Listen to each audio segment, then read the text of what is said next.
प्रिय विद्यार्थियों, हिंदी साहित्य बीए द्वितीय वर्ष की कक्षा में आपका स्वागत है। हिंदी साहित्य इतिहास की व्याख्यानमाला की श्रृंखला में आज हम आदिकाल के अंतर्गत जैन साहित्य का अध्ययन करेंगे। जैसा कि हम जानते हैं कि आदिकाल के अंतर्गत सिद्ध साहित्य, नाथ साहित्य, जैन साहित्य, ये धार्मिक साहित्य के अंतर्गत या धर्माशय के अंतर्गत जो साहित्य आता है उनके अंतर्गत है। और इस कड़ी में आज हम जैन साहित्य का अध्ययन करेंगे। उसका जो परिचयात्मक अध्ययन है उसको हम आज देखेंगे। आदिकाल में जो सामग्री हमें उपलब्ध होती है उसमें सबसे अधिक जो संख्या है वह जैन ग्रंथों की है।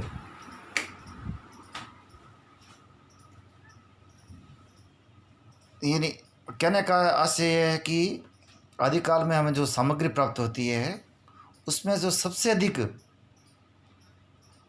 जो पुस्तकें जो प्राप्त होती है, जो रचनाएं प्राप्त होती है, वह जैन धर्म से संबंधित है या जैन ग्रंथ है। इसका कारण यह है कि जो जैन ग्रंथ जो लिखे गए हैं वह जैन मंदिरों में लिखे गए हैं और उन मंदिरों में इनका पर्याप्त संरक्षण होता था।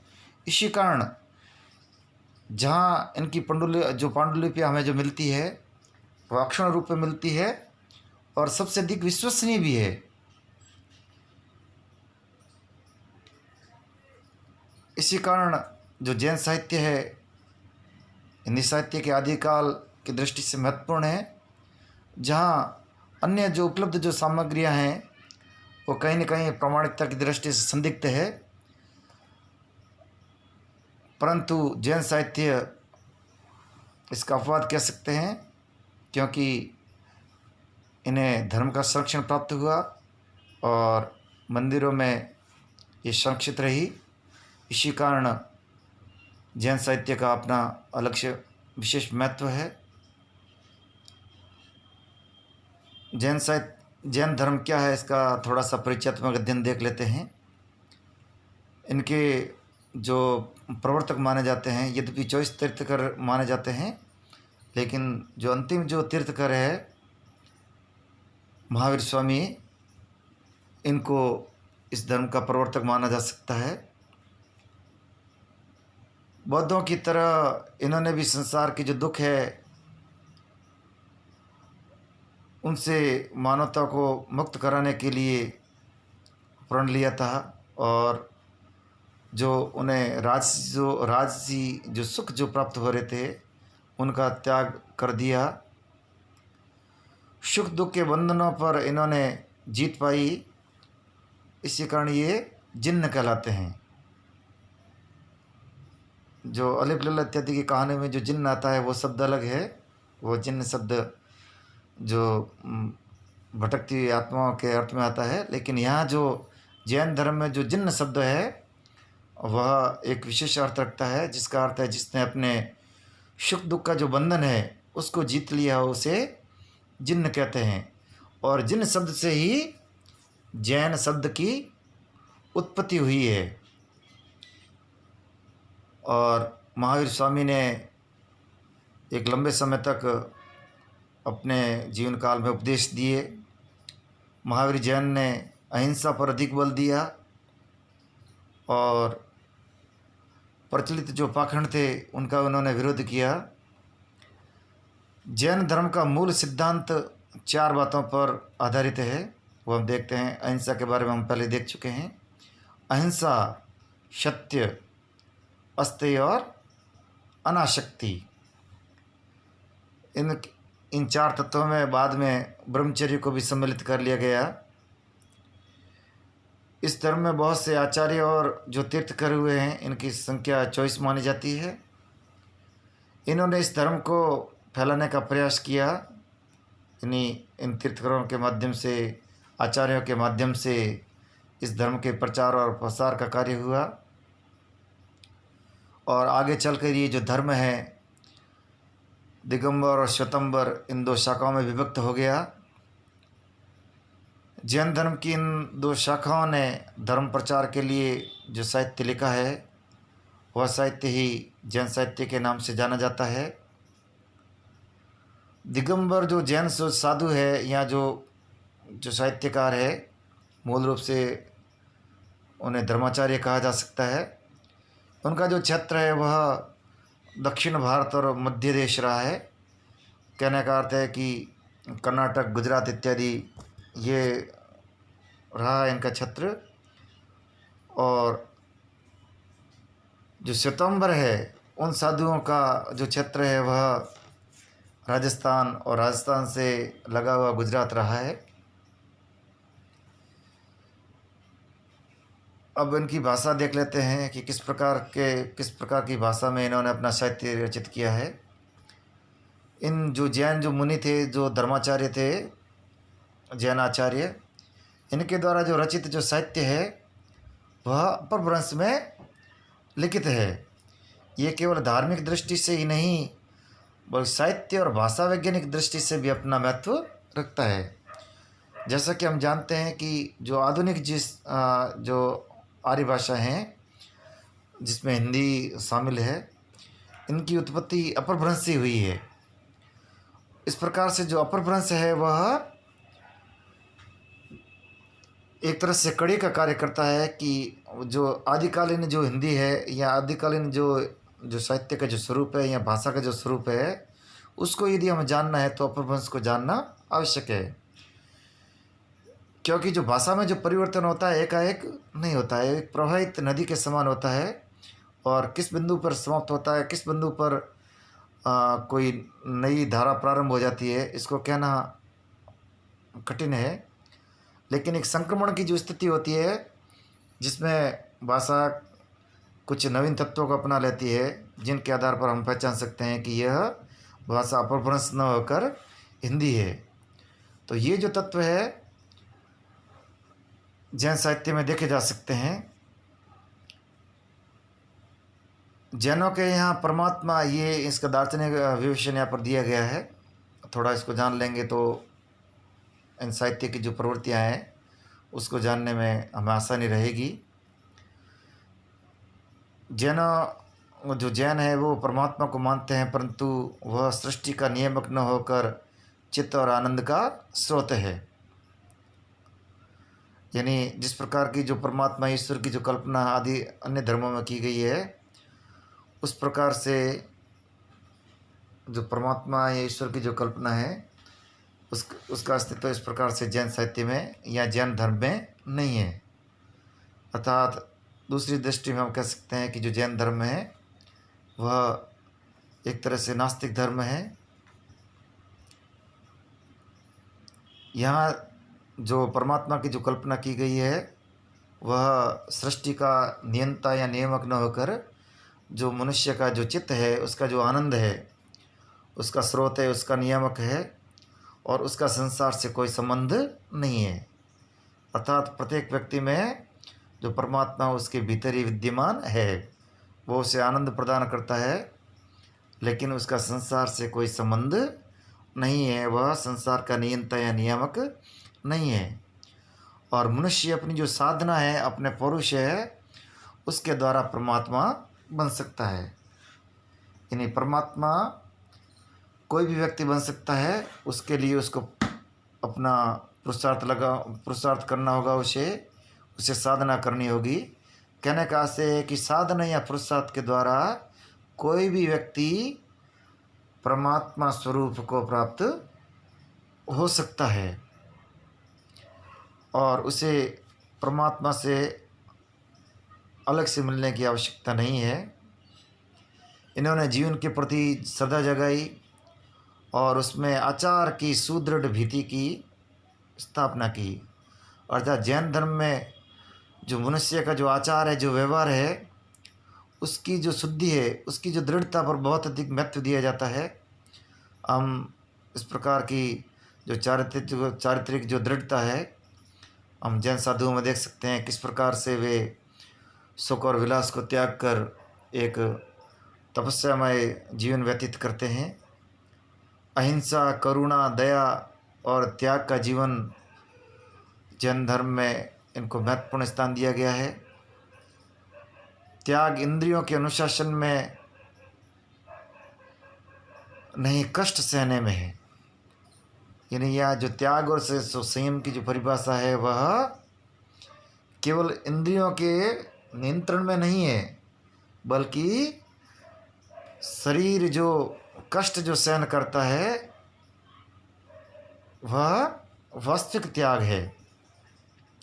इसलिए स्वयं को कष्ट देना या जो स्वयं पर एक तरह से नियंत्रण या जिसे अनुशासन कहते हैं, इस प्रकार के त्याग का जैन धर्म में बहुत महत्व है। और उपवास और व्रत आदि कर्म पर आधारित जो साधना है उस पर इस धर्म में बल दिया गया है। और कर्मकांड की जटिलता को हटाकर ब्राह्मण और क्षुद्र दोनों को मुक्ति का समान भागी यहाँ ठहराया गया है। यद्यपि जो वास्तविक जो जैन धर्म में उसका जो आविर्भाव हुआ था उसमें कर्म कांडों को अत्यधिक महत्व नहीं दिया गया था, लेकिन आगे जाकर इस धर्म में भी कर्म कांड आ गए और जटिलता आ गई। जैन कवियों ने जन सामान्य तक सदाचार के सिद्धांतों को पहुंचाने के लिए, यानी अपनी जो बात है, अपनी जो धार्मिक जो उद्देश्य है उसको जन सामान्य तक पहुंचाने के लिए, जनता में पहुंचाने के लिए उन्होंने जो चरित्र काव्य अर्थात किसी के चरित्र का गुणगान करना, जो ऐसा व्यक्ति जिसके जीवन से हम प्रेरणा प्राप्त कर सकते हैं, जैसे राम है, कृष्ण इत्यादि, इस प्रकार के जो महापुरुष हुए हैं उनके जीवन को लेकर उन्होंने चरित्र काव्य की रचना की। कथात्मक काव्य यानी कथा जो शैली होती है कहानी के रूप में, कथा काव्य को भी इन्होंने अपने धर्म के प्रचार का साधन बनाया। इसके अलावा रास ग्रंथ, रास और रासो ये शब्द मूलतः साम्यता रखते हैं, लेकिन आगे जाके इन दोनों में इतना अंतर हो गया कि अब वर्तमान में हम रास काव्य आते ही हमारे दिमाग में जो जैन धर्म के जो श्रृंगार और जो शांत रस के काव्य होते हैं उनके लिए ये रास शब्द प्रयुक्त किया जाता है। जबकि जो रासो काव्य है वह जो चारण भाट इत्यादि जो आदिकाल के जो कवि है जिन्होंने प्रशस्तिपरक और वीर गाथात्मक जो काव्य लिखा था उसके लिए रासो शब्द का प्रयोग किया जाता है। और उपदेश प्रधान आध्यात्मिक ग्रंथों की इन्होंने रचना की। और इन जो उन्होंने जो रचनाएं की इनके पीछे उनका ये अभिप्राय था कि जो महान जो पुरुष है, जो सलाह का पुरुष है, उनका जो आदर्श जो चरित्र है उसको जनता के समक्ष प्रस्तुत किया जाए जिससे वे प्रेरणा ग्रहण कर सके। और जनसाधारण की जो धार्मिक और जो चारित्रिक उसका विकास करना और मानवीय जो गुण है जिसमें सदाचार, अहिंसा, संयम आदि जो गुण हैं उनके महत्व को बताना और उनको जीवन में धारण करने के लिए प्रेरित करना, ये कुछ महत्वपूर्ण उद्देश्य रहे हैं इस काव्य के सृजन के पीछे। जैन कवियों ने आचार, रास, पास, चरित्र आदि विभिन्न शैलियों में साहित्य लिखा। ये साहित्य की कुछ शैलियाँ हैं जिनका नाम यहाँ पर लिया गया है, जैसे आचार, रास, पास, चरित्र। लेकिन जैन साहित्य का सबसे अधिक जो लोकप्रिय जो रूप है वह है रास ग्रंथ, जिसकी चर्चा मैंने पहले की थी कि मुख्य रूप से ये शांत और श्रृंगार रस में लिखा गया है। ये रास ग्रंथ वीर गाथा जो रासो है उससे अलग है। मूल रूप से जो रास और रासो है ये संस्कृत की जो काव्य की जो एक परंपरा रही है उसी से ग्रहण किए गए हैं, लेकिन आगे जाकर इनमें भिन्नता हो जाती है और जो शब्दगत भिन्नता है वह हो जाती है और उनके रूप में भी परिवर्तन हो जाता है। जो रास शब्द है वह जो जैन धर्मावलंबियों या जैन आचार्यों द्वारा जो एक रूप अपनाया गया है उसके लिए रास शब्द का प्रयोग किया जाता है, जबकि जो रासो जो शब्द है वह वीर गदात्मक जो चाण भाट इत्यादि द्वारा प्रशस्ति परक जो काव्य लिखा गया है उसके लिए प्रयुक्त किया जाता है। ये जो रास ग्रंथ है ये गेय रूपक है। गेय यानी जिसको गाया जा सके, जिसको गाया जा सकता है उसको जन साधारण तक पहुंचाने में आसानी रहती है।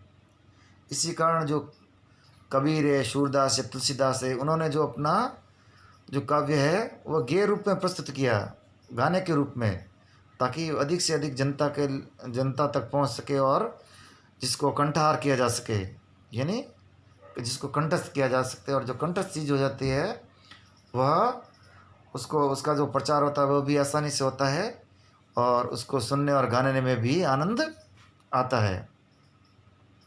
जैन मंदिरों में जो लोग होते थे जिनको श्रावक लोग कहा जाते हैं, इनके धर्मावलंबियों को, यानी जो जैन मंदिरों में रहकर उपासना और साधना इत्यादि किए जाते थे उनको श्रावक लोग कहते हैं। ये रात्रि के समय ताल देकर इन रास का गायन करते थे और इस रास में जो जैन तीर्थकर हुए हैं उनका जीवन चरित्र गाया जाता था, वैष्णव अवतारों की कथाएं गाई जाती थी और जैन आदर्शों का प्रतिपादन किया जाता था। यानी ये जो गेय परंपरा है जिसे रास परंपरा कहा जाता है, इसके पीछे ये मंतव्य था कि उसके माध्यम से जो धर्म प्रचार किया जा सके और जनता के समक्ष जो प्रस्तुत करना है उसको आसानी से प्रस्तुत किया जा सके। और आगे चलकर यही रास काव्य एक ऐसे काव्य के रूप में निश्चित हो गया जो गेय हो, यानी ये जो काव्य जो परंपरा है वो आगे जाके रूढ़ हो गई और जो रास जो शब्द है वह जो जैन काव्य है उसके लिए रूढ़ हो गया।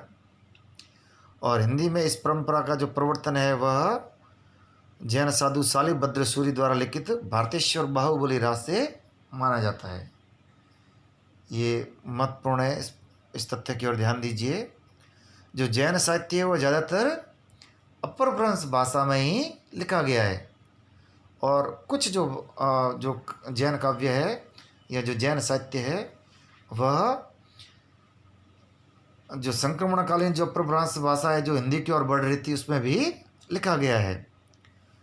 और हिंदी की दृष्टि से जो रासो काव्य यानी अपभ्रंश तो संस्कृत में तो पहले से ही है, लेकिन हिंदी में जो रास काव्य जो परंपरा है उसका जो प्रवर्तन है वह शालिभद्र सूरि द्वारा जो लिखित है भारतेश्वर बाहुबली रास।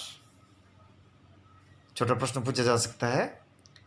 रचना का नाम है भारतेश्वर बाहुबली रास और रचनाकार का नाम है शालिभद्र सूरि। जैन कवियों ने रामायण और जो महाभारत के जो कथानक थे उनके जो कथानायक थे उनको, यद्यपि ये सनातन परंपरा के अंतर्गत आते हैं, लेकिन उन्होंने जो रामायण और महाभारत के प्रसंग तो लिए लेकिन उनको अपने जो जैन मत के जो विश्वास थे उनके अंदर उनको ढाल लिया, अपनी तरह से उनको प्रस्तुत किया। उन्होंने पौराणिक पुरुषों के अतिरिक्त अपने जो उनका स्वयं का जो संप्रदाय था उनके जो महापुरुष थे उनको भी, उनके काव्यों को भी शब्दबद्ध किया। कहने का आशय है कि उन्होंने जो महाभारत और जो रामायण इत्यादि जो पौराणिक जो साहित्य है उनसे भी कथानक ग्रहण किए और उनसे भी उनको चरित्रों को ग्रहण किया, चरित्रों को लिया और साथ ही साथ स्वयं के धर्म के जो चरित्र थे महापुरुष थे उनको भी लिया। इनके साथ साथ जो प्रचलित जो लोक कथाएँ थी उनको भी काव्य रूप में उन्होंने प्रस्तुत किया। हम देख सकते हैं कि जो मुनि राम सिंह द्वारा रचित जो पहुड़ दुआ है और योगिंदु, ये भी जैन कवि का नाम है, उनके द्वारा जो रचित है, इनको जोइंदु भी कहा जाता है कहीं कहीं, परमात्मा प्रकाश, इन कवियों ने, इन आदि कवियों ने रहस्यात्मक काव्य यानी जीवन के जो रहस्य है उनको लेकर काव्यों की रचना भी की। जैन अपभ्रंश जो साहित्य है की रचना करने वाले जो प्रसिद्ध कवि है जैसा कि मैंने आपको पहले बताया था कि जैन काव्य मुख्यतः या अधिकांश जो उसका जो भाग है वह अपभ्रंश भाषा में है। और अपभ्रंश की दृष्टि से देखें तो स्वयंभू, पुष्यदंत या पुष्पदंत और धनपाल, ये कुछ कवि है जो अपभ्रंश साहित्य की दृष्टि से महत्वपूर्ण है और अपभ्रंश साहित्य में उनका महत्वपूर्ण स्थान है। और हिंदी को जानने के लिए अपभ्रंश को जानना आवश्यक है। ये कवि हमारे लिए अत्यंत महत्वपूर्ण है। इन्होंने, क्योंकि हिंदी की कई जो काव्य परंपराएं हैं, जो साहित्यिक परंपराएं हैं, वह अपभ्रंश के माध्यम से ही हिंदी में आई है, तो इसलिए अपभ्रंश का अध्ययन करना प्रासंगिक है। और इन्होंने जो स्वयंभू, पुष्पदंत और धनपाल है, उन्होंने उत्कृष्ट काव्यों की रचना की। इसके अतिरिक्त कुछ कवि है जैसे देवसेन, जीनदत्त सूरी, हेमचंद्र, हरिभरत सूरी, सोम प्रभु, इस प्रकार के अन्य कवि हैं जिन्होंने भी इस संप्रदाय में अपनी ख्याति प्राप्त की साहित्य रचना करके। महाकवि स्वयंभू ये अपभ्रंश के श्रेष्ठ कवि माने जाते हैं। इनका समय 8वीं शती माना जाता है। स्वयंभू चूँकि अपभ्रंश के और जो जैन साहित्य है उसके प्रसिद्ध कवि है, इनका समय है वह 8वीं शती रहा है। इनके द्वारा जो रचित जो कृतियाँ हैं महत्वपूर्ण हैं, तो इनका ध्यान रखें हैं। इसमें पद्मचरित या पयमचरु जो राम के चरित्र को लेकर लिखा गया है, रामायण पर आधारित है। और ऋट्टनेमि चरियु, ये हरिवंश पुराण जो महाभारत का परिशिष्ट माना जाता है, जिसे अरिष्टनेमि चरित्र भी कहा जाता है, उस पर आधारित है। और ये हृणय कुमार चरियु जो नागकुमार चरित्र भी जिससे कहा जाता है। और एक रचना है उनकी चौथी, स्वयंभू छंद। इनकी जो कीर्ति का जो आधार है वह पयमचरु, जिससे पद्मचरित भी कहा जाता है, ये इनकी अक्षय कीर्ति का आधार है। और जो पद्मचरित या जो पयमचरु है, यह रामकथा पर आधारित है। इस ग्रंथ के कारण स्वयंभू को अपभ्रंश का वाल्मीकि भी कहा जाता है। जिस प्रकार वाल्मीकि ने रामायण की रचना करके, जिसे आदि कवि भी कहा जाता है, एक प्रमुख स्थान प्राप्त किया, उसी प्रकार से जो वाल्मीकि का स्थान न है रामायण लेखन में संस्कृत में, वही अपभ्रंश में स्थान स्वयंभू का है। इसी कारण स्वयंभू को अपभ्रंश का वाल्मीकि भी कहा जाता है। स्वयंभू ने अपनी रामकथा को 5 खंडों में विभक्त किया, जो वाल्मीकि जो रामायण के जो कांड है उनसे मिलता जुलता है।